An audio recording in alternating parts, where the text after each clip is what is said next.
Halo semuanya, selamat datang kembali di YouTube channel 3 Film Seminggu. Setelah terakhir, udah lama banget gue upload video buat ngebahas film, akhirnya kita ketemu lagi di sebuah film yang gue yakin kalian udah penasaran banget buat dibahas, yaitu Oppenheimer. Dan seperti biasa, video ini bakalan full spoiler ya. Buat yang belum nonton, kalian harus banget kudu untuk nonton filmnya dulu. Oke? Biar gak kena spoiler. Baru udah kalian nonton, baru balik lagi ke video ini, oke? Soalnya selain karena film ini di-shoot pakai film IMAX, juga karena asli gokil banget nih film.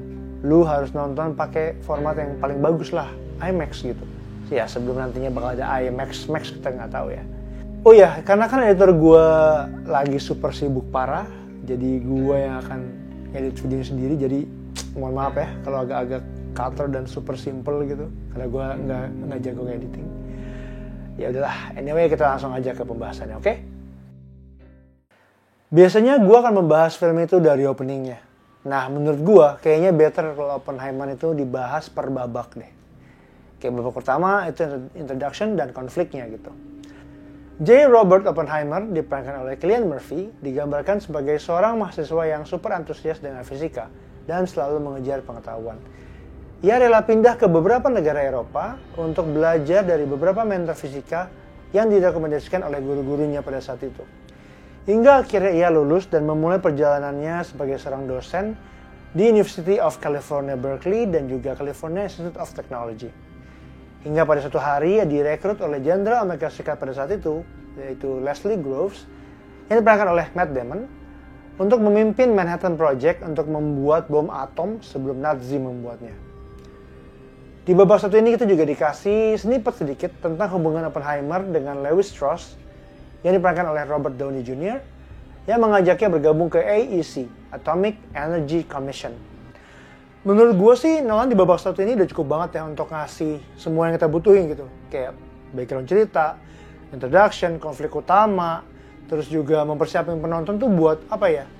Untuk masuk ke inti cerita yang nanti di babak kedua gitu. Nggak lupa juga dikasih beberapa bumbu kayak perbedaan interest lah, political view lah gitu. Untuk ya kemudian diledakin lah di babak kedua gitu. Belum lagi nyelipin hubungan Oppenheimer dengan Jean Tatlock yang diperankan oleh Florence Pugh yang adalah aktivis Partai Komunis yang kemudian dia jadi celah masuknya tuduhan-tuduhan pemerintah Amerika Serikat yang menganggap bahwa Oppenheimer ini adalah mata-mata Rusia gitu. Sebelum gue membahas babak kedua film ini, ada baiknya gue membahas sedikit tentang alur cerita dan editing film ini yang dibikin non-linear gitu, maju mundur. Yang digambarkan juga dengan perbedaan warna untuk ngasih tahu cerita ini lagi berada di POV siapa. Yang warna itu POV-nya Oppenheimer, yang hitam putih itu POV-nya Lewis Strauss.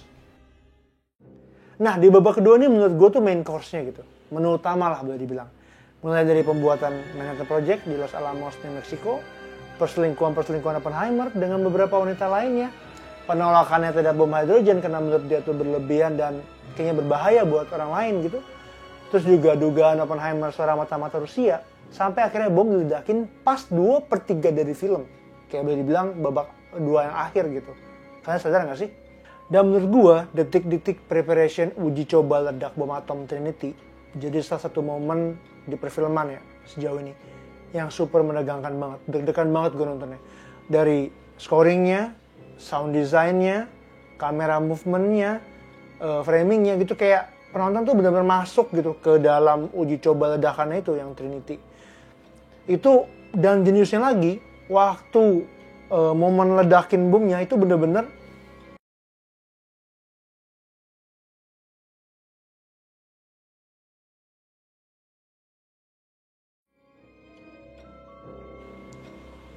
apa ya, menurut gua nggak ada suara, hening, benar-benar diem.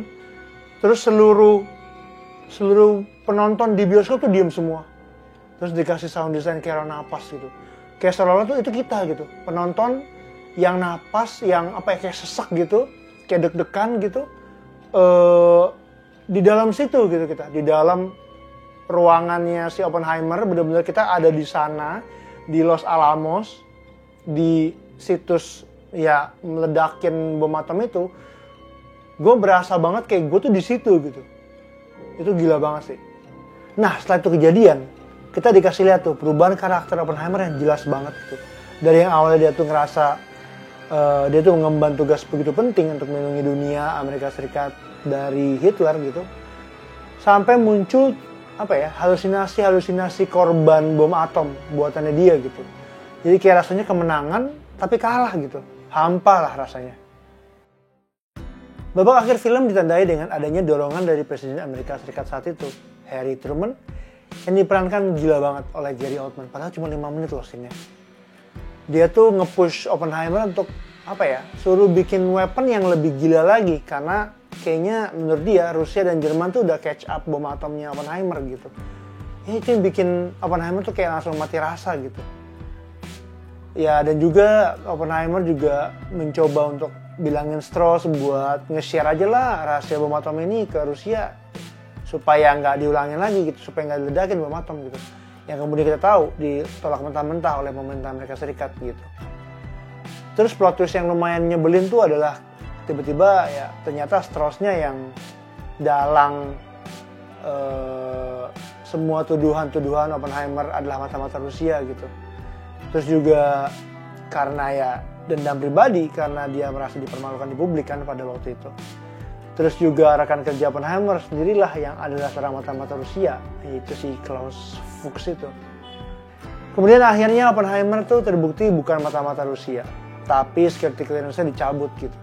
Menandakan berakhirnya masa kerjanya dengan pemerintah Amerika Serikat. Ya bisa dibilang jasanya udah gak dibutuhkan lah, kayak abis mandi separi buang gitu. Endingnya kita dikasih tahu percakapan Oppenheimer dengan Einstein tentang keputusannya membuat bom atom, dan juga petuah Einstein begitu tahu Oppenheimer bakal kerja sama pemerintah Amerika Serikat gitu. Ternyata sama sekali berbeda jauh dengan anggapan Strauss ya, yang menurut dia kan Oppenheimer bersekongkol bilangin Einstein kalau Strauss itu ya nggak baik lah gitu.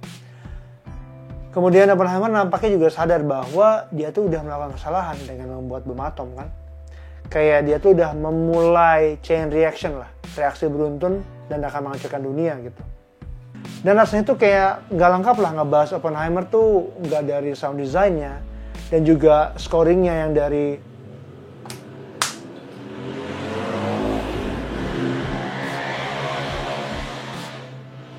Astagfirullahaladzim, jam 2 cok, goblok. Oke, ulang lagi dong, jancok. Setelah absen menonton 2 film Christopher Nolan sebelumnya, yaitu Dunkirk dan Tenet, akhirnya gue memberanikan diri buat nonton Oppenheimer dan di IMAX pula. Dan jujur gue nggak nyesel sama sekali. 3 jam gue nggak ngantuk, gue nggak bosen sama sekali. Dinamikanya tuh kayak dinamikanya itu bagus banget gitu. Dari awal sampai akhir itu ketika kayak ada beberapa bosen dikit langsung jeder lagi gitu. Dan sentuhan DOP Hoyte van Hoytema ya andalan Nolan ini yang spesialis sci-fi, kita tahu kan sebelumnya dia bikin Nope gitu. Itu bagus banget ya menurut gue. Visualnya wah gila. Hormat bos. Dan kayaknya rasanya nggak lengkap ya ngebahas Oppenheimer, nggak ngebahas juga tentang sound design-nya dan juga scoringnya Ludwig Göransson yang gila banget, parah. Gue tuh kalau nonton kayak nggak bisa berhenti dengerin soundtracknya Oppenheimer gitu. Gue kira Hans Zimmer loh, asli, ternyata salah gue. Pada akhirnya gue harus kasih shout out juga ke editornya, Jennifer Lane, gila. Gue bilang editing non-linearnya works banget. Gue yakin ini dikonsepin. Kayak maju mundurnya tuh buat majuin cerita gitu dan ngebantu penonton banget buat ngasih tahu hubungan karakternya tuh di tiap pengadeganan itu bagus banget gitu. Gue nggak ngerti gitu. Ngebantu banget editingnya. Tapi kita nggak bisa ngelupain peranannya script writing-nya, yaitu Christopher Nolan di film ini yang menurut gue jenius banget. Masih ingat kan sebelumnya yang gue jelasin bahwa film ini tuh ada 2 POV gitu. Yang pertama POV-nya Oppenheimer yang berwarna gambarnya. Yang kedua black and white itu Lewis Strauss yang diperankan oleh Robert Downey Jr. Itu kalau kalian notice itu bahasanya waktu monolog itu waktu ngomong voice over itu semua pakai I gitu. Makanya waktu mulai kayak timbul-timbul halusinasi, kayak contoh kayak tiba-tiba cahaya terang banget putih waktu di sidang gitu. Terus juga ada korban bom atom di lantai kayak orang kebakar, terus juga muntah-muntah. Itu kita sebagai penonton tuh kita nggak bingung gitu. Karena kita udah masuk ke alam bawah sadar bahwa itu POV-nya Oppenheimer gitu. Itu halusinasi. Itu bentuk bahwa dia tuh merasa bersalah gitu. Itu menurut gue jenius banget sih. Dan juga production designer-nya Ruth De Jong, gue nggak tahu gimana cara ngomongnya. Itu dia bikin Los Alamos di New Mexico beneran ya. Itu di New Mexico loh.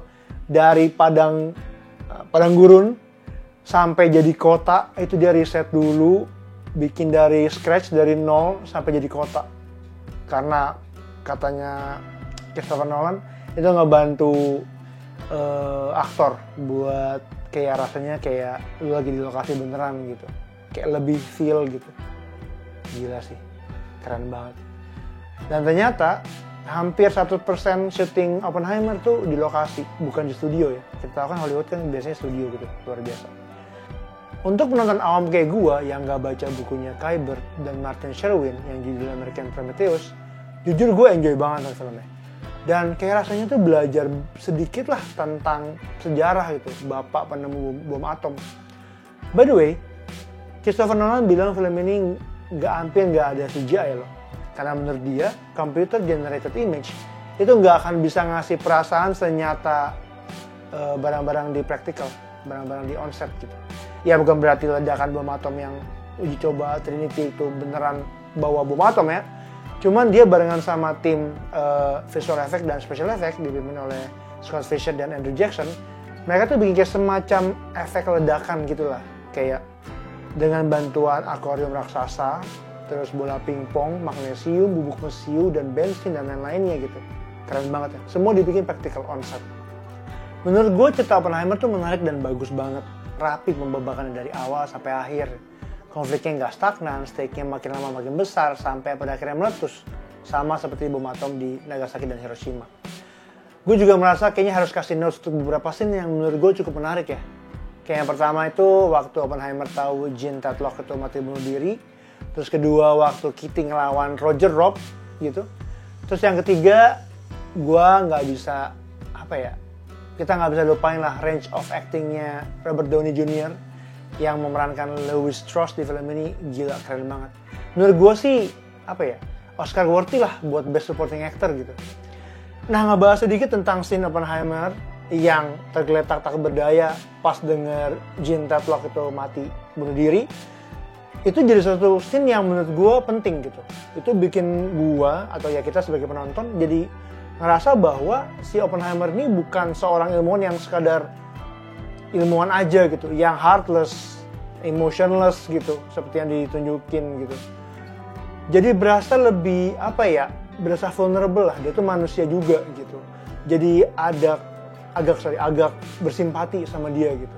Ditambah lagi peranannya Kitty yang kemudian menguatkan dan nge-push dia gitu. Ayo bangun, itu harus lu tuh yang wujudin bom atom ini, nggak bisa orang lain lagi gitu. Yang selalu digambarin sebelumnya bahwa dia tuh seorang ibu yang ya baby blues gitu, yang benci anaknya gitu, yang masa bodoh segala macam gitu. Jadinya ada perubahan karakter gitu. All in all mungkin film ini bukan film yang sempurna gitu. Nggak sedikit juga orang yang mencibir filmnya yang katanya tuh nggak ngebahas sejarah kelam pada waktu uji coba Trinity di Los Alamos, yang pada waktu itu ternyata ngebunuh banyak warga lokal gitu. Tapi menurut gua, tanpa mengurangi rasa hormat, film ini adalah another milestone di filmmaking. Keren banget. Oke, kita akan masuk ke sesi scoring. Menurut 3 film seminggu, Oppenheimer pantas mendapatkan skor 9,2. Segitu dulu review Oppenheimer versi 3 film seminggu. Buat kalian yang lagi bingung nyari film buat ditonton, bisa juga cek highlights movie score gua di Instagram gua @albertprawira.id. Sampai jumpa di review film berikutnya. Thank you.